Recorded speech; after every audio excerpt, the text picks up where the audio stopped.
नमस्कार दोस्तों, अनसुनी दिव्य कथाएं में आपका स्वागत है।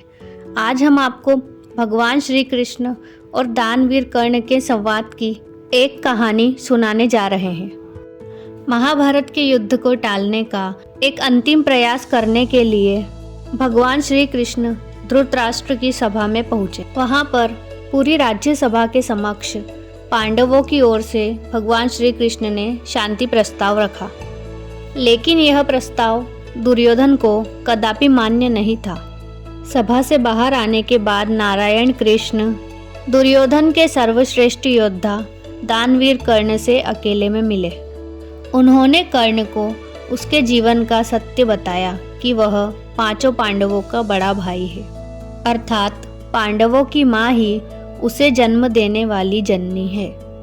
यह जानने के बाद कुछ समय के लिए कर्ण भावुक हो गए।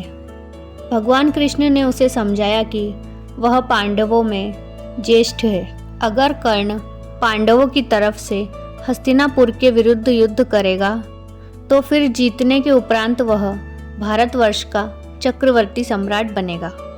धर्मराज युधिष्ठिर अपने भाइयों के साथ उसकी सेवा में सदैव उपस्थित रहेंगे। इन सभी बातों के लिए भगवान कृष्ण ने कर्ण को आश्वासन दिया, लेकिन कर्ण ने पांडवों के पक्ष से लड़ने के प्रस्ताव को अस्वीकार कर दिया। दानवीर कर्ण ने कहा कि वह जानता है कि दुर्योधन का पक्ष अधर्म का पक्ष है, लेकिन दुर्योधन उसका घनिष्ठ मित्र है।